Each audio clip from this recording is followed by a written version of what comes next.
निशा, तेरी शादी कैसे होगी है? इतनी काली जो है तू। हाँ हाँ, देखना लड़का तुझे देखने आएगा और ईशा को ब्याह के ले जाएगा। ये सब सुनकर निशा को बुरा लगता था, लेकिन ईशा हमेशा उसके साथ खड़ी होती थी। क्यों नहीं होगी निशा की शादी? देख लेना, पहले निशा की शादी होगी और फिर मेरी। अच्छा, तब तो तू जिंदगी भर कुंवारी रह जाएगी। ठीक है, देख ले। उनके माता पिता ने लड़का देखना शुरू कर दिया। ईशा बेटी, पहले तेरी शादी करवा देते हैं, उसके बाद निशा की शादी होगी। हाँ माँ, यही ठीक है। पता नहीं मेरी शादी होगी भी या नहीं, पहले ईशा की शादी करवा दीजिए। नहीं, जब तक तेरी शादी नहीं होगी मैं शादी नहीं करूंगी। बचपना मत कर ईशा, तू सुंदर है, गोरी है, तेरी शादी झट से हो जाएगी। लेकिन मेरी बात अलग है, पता नहीं लड़के मुझे पसंद करेंगे भी या नहीं। शायद मैं पूरी जिंदगी कुंवारी रह जाऊं, तो फिर तेरे साथ मैं भी कुंवारी रह जाऊंगी। ईशा जिद पकड़कर बैठ गई, इसीलिए उनके माँ बाप पहले निशा के लिए लड़का देखने लगे। 2-3 लड़के निशा को देखने के लिए आए भी, लेकिन निशा को देखते ही उन्होंने मना कर दिया और पतली गली से निकल लिए। तब निशा के पिता ने कहा, नहीं, ऐसा नहीं होगा। निशा की शादी करवाने के लिए मुझे दहेज में बहुत पैसे देने होंगे, नहीं तो कोई मेरी बेटी से शादी नहीं करेगा। उन्होंने 10 लाख दहेज का ऐलान किया। उसके बाद अमित नाम का एक लड़का निशा को देखने के लिए आया। देखने के बाद उसने कहा, लड़की बहुत काली है, इतनी काली लड़की से शादी के बारे में तो सोचा तक नहीं था मैंने। लेकिन बेटा, मैं 10 लाख रुपए दहेज में भी तो दे रहा हूँ ना, साथ में एक नई गाड़ी। हाँ वो सब तो ठीक है, लेकिन कुछ जम नहीं रहा। ये सब बातचीत हो ही रही थी कि तभी वहाँ ईशा आ गई। उसे देखकर अमित फिदा हो गया और बोला, ये कौन है? ये मेरी छोटी बेटी है, ईशा, निशा की बहन। अरे वाह, आप इसी से मेरी शादी क्यों नहीं करवा देते? मुझे तो ये पसंद आ रही है। नहीं, मैं शादी नहीं करूंगी, पहले निशा की शादी होगी। तभी अमित के दिमाग में एक आइडिया आया और उसने कहा, ठीक है, मैं निशा से शादी करने के लिए तैयार हूँ, लेकिन दहेज में मुझे पैसे और गाड़ी के साथ साथ ईशा भी चाहिए। मतलब कहना क्या चाहते हो तुम? मतलब ईशा भी तुम्हारे साथ 2-3 महीनों के लिए मेरे घर पर जाएगी। क्या बेटा, ये कैसी बात हुई? वो कभी हो सकता है क्या? क्यों नहीं हो सकता है? साली तो आधी घर वाली होती है, और मैं तो केवल 2-3 महीने के लिए जाने के लिए बोल रहा हूँ। निशा को भी अच्छा लगेगा, वो अकेली नहीं रहेगी। ईशा ने कहा, ठीक है, मुझे मंजूर है। मेरे ऐसा करने से अगर निशा की शादी हो जाए तो यही सही। ईशा मान गई और निशा की शादी पक्की हो गई। अमित बारात लेकर आया और निशा के साथ उसकी शादी हो गई। निशा के पिता ने अमित को एक नई गाड़ी दी और उसी गाड़ी में वो निशा के साथ बैठ गया। अरे ईशा, तुम भी आओ, तुम भी जाओगी ना हमारे साथ? हाँ हाँ, आती हूँ। निशा, तुम गाड़ी के सामने की सीट पर बैठ जाओ, ईशा मेरे साथ बैठेगी। क्यों? तुम्हारी बीवी तो मैं हूँ ना। हाँ, बीवी तो तुम ही हो, लेकिन मेरे साथ ईशा बैठेगी तो इलाके में मेरा नाम होगा। सब लोग बोलेंगे कि वाह, अमित ने कितनी सुंदर लड़की से शादी की है। निशा को बहुत दुख हुआ, उसका पति उसके साथ बैठकर नहीं जाना चाहता है। निशा सामने की सीट पर जाकर बैठ गई और ईशा को पीछे अमित के साथ ही बैठना पड़ा। अमित के घर के सामने गाड़ी जाकर रुक गई और अमित ईशा के साथ बाहर निकला। सब लोग ईशा को ही घूर घूर कर देखने लगे। अरे वाह, अमित के साथ वो लड़की बहुत खूबसूरत है। निशा की तरफ किसी ने ध्यान ही नहीं दिया। घर के अंदर जाकर भी अमित ईशा को लेकर ही बिजी हो गया। सब लोग ईशा के पीछे पीछे ही भागने लगे। अरे तुम लोग मेरे पीछे क्यों भाग रहे हो? मैं दुल्हन नहीं हूँ, दुल्हन तो मेरी बहन निशा है। अमित की माँ सरला ने कहा, दुल्हन तो तुम्हें ही होना चाहिए था बेटी। खैर, अब क्या ही कर सकते हैं। बहू, तुम अपने कमरे में चली जाओ। जी माँ जी। निशा अपने कमरे में चली गई और गुस्सा होकर बैठी रही। ईशा उसके पास आई। क्या हुआ निशा, मुंह फुलाकर क्यों बैठी है? मुंह फुलाकर नहीं बैठूं तो क्या करूं? तू तो बहुत खुश होगी ना, सब लोग तुझे दुल्हन जो समझ रहे हैं। ये तू क्या बोल रही है निशा? मैं तो यहाँ आना भी नहीं चाहती थी, तेरी वजह से ही मुझे आना पड़ा। हाँ हाँ, बड़ा एहसान कर दिया मुझ पर। निशा और ईशा में झगड़ा हो गया। जिंदगी में पहली बार दोनों ने झगड़ा किया। निशा ने पूरा दिन ईशा का चेहरा भी नहीं देखा। दूसरी तरफ सरला और अमित आपस में बातें करने लगे। बेटा, मुझे तो ईशा जैसी बहू ही चाहिए थी, तूने फालतू में उस काली कलौटी से शादी कर ली। अरे माँ, अपने बेटे को क्या इतना बुद्धू समझती हो? मैंने इसीलिए तो ईशा को 3 महीने के लिए यहाँ बुलाया है। अगर मैं ईशा से शादी करता तो ना ही मुझे 10 लाख मिलते और ना ही ये नई गाड़ी। अभी देखो, मुझे दहेज भी मिल गया और ईशा भी इस घर में आ गई। इन 3 महीनों में ईशा को मैं अपने प्यार के जाल में फंसा लूंगा। और उसके बाद अरे वाह बेटा, बहुत दिमाग चलता है तेरा। मैं भी इन 3 महीनों में ईशा की बहुत खातिरदारी करूंगी। बस फिर क्या था, दोनों ने काम शुरू कर दिया। सुहागरात में अमित निशा के कमरे में गया ही नहीं। सरला, ईशा और अमित पूरी रात एक साथ बैठकर गप्पे लड़ाते रहे। अरे जीजू, आज तो सुहाग रात है, मेरी बहन इंतजार कर रही है, जाओगे नहीं कमरे में? मन नहीं है जाने का, मुझे यहीं पे अच्छा लग रहा है। उधर कमरे में निशा अमित के इंतजार में रोते रोते थक कर सो गई। अगले दिन से ईशा के साथ महारानियों की तरह बर्ताव किया जाने लगा। ईशा बेटी, क्या खाओगी नाश्ते में? मुझे तो आलू के पराठे पसंद है। तो फिर आज आलू के पराठे ही बनेंगे। बहू, आलू के पराठे बना कर लाओ। लेकिन माँ जी, मुझे तो पोहे खाने हैं। कभी और खा लेना पोहे, आलू के पराठे बना कर लाओ, ईशा को खाना है। निशा गुस्से में रसोई में चली। पता नहीं ये ईशा यहाँ क्यों आई है। लग रहा है कि वो इस घर की बहू है और मैं इस घर की नौकरानी। दोनों बहनों में फासला बढ़ता गया। ईशा की बहुत खातिरदारी होने लगी। रिश्तेदार भी घर आकर ईशा को देखकर उसी से बातें करके लौटने लगे। निशा तो बस खाना बनाने और घर साफ करने के लिए घर में आई थी। अमित भी निशा के साथ कमरे में नहीं सोता था, वो बाहर सोफे पर सो जाता था। एक दिन निशा ने ईशा से कहा, सुन ईशा, अब तू लौट जा, मुझे अब अच्छा नहीं लग रहा है।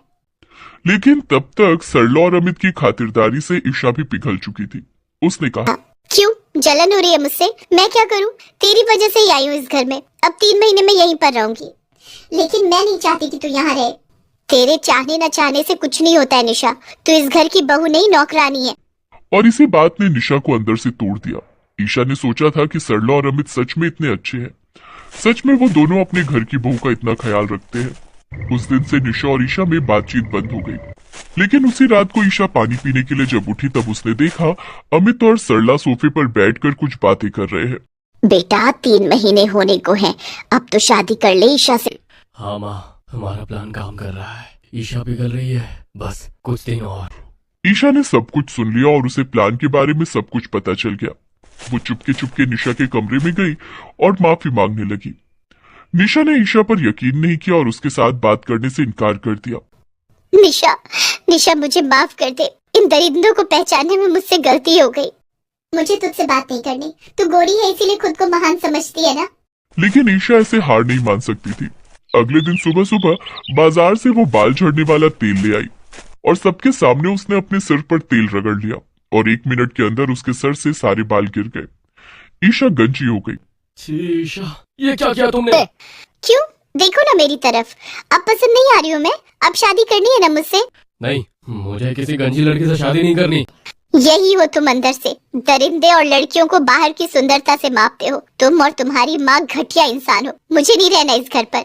मुझे भी नहीं रहना। चल बहन, हम शादी नहीं करेंगे, हम दोनों एक साथ रहेंगे। और हाँ, 10 लाख रुपए और नई गाड़ी सूद समेत वापस कर देना। ये बोलकर दोनों बहनें चली गईं। अमित को झटका लगा। उसे सब कुछ सूद समेत वापस करना पड़ा। ईशा और निशा ने फिर कभी शादी नहीं की। सुमित्रा देवी अपने पोते वंश को गोद में लिए गली में घुमा रही थी। पोते के रोने की आवाज आस पड़ोस के सभी घरों में जा रही थी। क्या हुआ सुमित्रा बहन, ये वंश रो क्यों रहा है? कहीं भूख से तो नहीं रो रहा? नहीं नहीं, दूध तो मैंने पिला दिया है। नींद की वजह से चिढ़ गया है, सुलाने की कोशिश कर रही हूँ। तो बहू को बोलो झोली में लेकर सुला देगी। कई बार बच्चे शाम के समय तंग करते हैं, फिर माँ से ही चुप होते हैं। बहू किसी काम से बाजार गई हुई है, आने वाली होगी, तभी गली में घुमा रही हूँ, शायद ठंडी हवा में घूमकर सो जाए। सुमित्रा देवी वंश को गली में घुमाते घुमाते सुलाने की कोशिश कर रही थी। कुछ देर बाद वो घर के अंदर आ जाती हैं, पर वंश का रोना रुक ही नहीं रहा था। इस बात को लेकर सुमित्रा देवी परेशान थी। तभी दीपक आ जाता है और वो वंश को चुप कराने की कोशिश करता है। आरती बताकर नहीं गई थी कि कहाँ जा रही है? बाजार से कुछ सामान लाना है, यही बोल रही थी, पर इतनी देर लगा देगी मुझे नहीं पता था। तभी आरती आ जाती है। सॉरी माँ जी, मुझे आने में देर हो गई। वंश तो तुम्हारी गोदी में ही सो गया। लाओ दीपक, मैं अंदर बेड पर सुला देती हूँ। अभी सोया है। माँ कब से परेशान हो रही थी, तुम इतनी देर बाजार में क्या कर रही थी? अरे वो मेरी एक पुरानी सहेली मिल गई थी, बस उसी के साथ एक रेस्टोरेंट में बैठ गई थी। अब तुम्हें तो पता है, जब पुरानी सहेलियां मिले तो दूर दूर की बातें याद आ जाती हैं। फिर पता ही नहीं चला कि कितनी देर हो गई। आरती वंश को गोदी में लेकर अपने कमरे में चली जाती है। अक्सर ही ऐसा होता था। आरती वंश पर ध्यान नहीं देती थी, वो सिर्फ अपने दूसरे कामों में ही लगी रहती थी। इसी वजह से कई बार सुमित्रा देवी और आरती की बहस हो चुकी थी। बहू, मुझे समझ नहीं आता तुम वंश पर ध्यान क्यों नहीं देती हो? सुबह से इधर उधर घूम रही हो, तुमने अभी तक ना ही वंश की मालिश की है, ना ही उसे नहलाया है। मालिश करने और नहलाने से बच्चा तंदुरुस्त रहता है। मुझे लगता है कि मुझे ही इसकी मालिश करके नहलाना होगा। तुम तो इस पर बिल्कुल भी ध्यान नहीं दोगी। बच्चा संभालना सीखो। आप तो जब देखो मेरे पीछे पड़े रहते हो। मैं अपने ऊपर बिल्कुल भी ध्यान नहीं देती हूँ। सारा दिन आप मुझे ताने देते रहते हो। संभालती तो हूँ, और कितना करूँ। आप रहने दो, मैं थोड़ी देर में अपना काम निपटा कर इसे नहला दूंगी। सुमित्रा कमरे में चली जाती है। उसे लगा कि आरती वंश को नहला देगी, पर शाम हो गई और आरती ने वंश को नहीं नहलाया। अगले दिन वंश बहुत रो रहा था। लाओ मैं थोड़ी देर बाहर आंगन में घुमा देता हूँ, शायद चुप हो जाए। दीपक वंश को गोदी में लेकर घुमाने लगता है, पर वंश लगातार जोर जोर से रो रहा था। ला मुझे दे। आ मेरे बच्चे, आ मेरी गोदी में। मेरा बेटा, कहाँ दर्द हो रहा है? क्यों रो रहा है मेरा बच्चा? मुझे लगता है हम वंश को डॉक्टर के पास ले चलते हैं। ये चुप ही नहीं हो रहा। रुको, मैं समझ गई ये क्यों रो रहा है। बहू, तुमने वंश को कल नहलाया था या नहीं? मुझे इस बात का जवाब दो। वंश कितने दिन से नहीं नहाया? मैं कल नहलाना भूल गई। 3 दिन हो गए वंश को नहाए हुए। इतनी लापरवाही। मैंने जब कहा कि मैं नहला देती हूँ तो तुमने मुझे मना कर दिया और खुद भी नहीं नहलाया। बच्चे ने तो रोना ही है। सारी टॉयलेट वाली जगह लाल हुई पड़ी है। कोई साफ सफाई का ध्यान नहीं रखती हो। डायपर पहना दिया और बच्चे को गीले में ही रहने दिया। इसी वजह से सारी टॉयलेट और बाथरूम वाली जगह पर इन्फेक्शन हुआ पड़ा है। अब बोलना मत। मैं वंश को नहलाने जा रही हूँ। चल मेरे बच्चे, मैं तुझे नहला दूँ, थोड़ी ठंडक मिलेगी। सुमित्रा ने वंश को अच्छे से नहलाया और फिर उसके बाद उसे कॉटन के हल्के हल्के कपड़े पहना दिए। उसके बाद वंश गहरी नींद में सोया, मानो उसे कितना रिलैक्स मिला हो। देखा, नहलाने धुलाने से बच्चे को कितना आराम मिलता है। बच्चों को गंदगी में रखने से इन्फेक्शन फैलता है। सारी जगह लाल हो रही थी उसकी। अब मैंने पाउडर लगाया है तो उसे चैन पड़ा है। इसी वजह से रो रहा था। अब ये थोड़ी देर सोया रहेगा, तब तक तुम अपने काम कर लो। हमारे जमाने में हम बच्चे को मालिश करके नहलाकर पेट भर के सुला देते थे। उसके बाद हम घर के काम करते रहते थे। पहले तो परिवार इकट्ठे होते थे। आजकल तो तुम सबके ऊपर काम का कोई बोझ ही नहीं है। फिर भी एक ही बच्चा संभालना होता है, वो भी तुमसे नहीं होता। आई एम सॉरी माँ जी, मुझे सचमुच आज अपने ऊपर बहुत गुस्सा आ रहा है। मैं अपनी बेटी का बिल्कुल भी ध्यान नहीं रखती हूँ। मेरी वजह से आज वंश को इतनी तकलीफ हो रही थी। मैं साफ सफाई रखती, उसका ख्याल रखती तो उसे इतना दर्द नहीं सहना पड़ता। मैं प्रॉमिस करती हूँ माँ जी, अब मैं वंश का पूरा ख्याल रखूंगी। अब मैं आपको किसी भी शिकायत का मौका नहीं दूंगी। मेरा बच्चा कभी परेशान नहीं होगा। आरती को अपनी गलती का एहसास होता है और उस दिन के बाद वो अपने बेटे वंश का अच्छे से ख्याल रखने लगती है।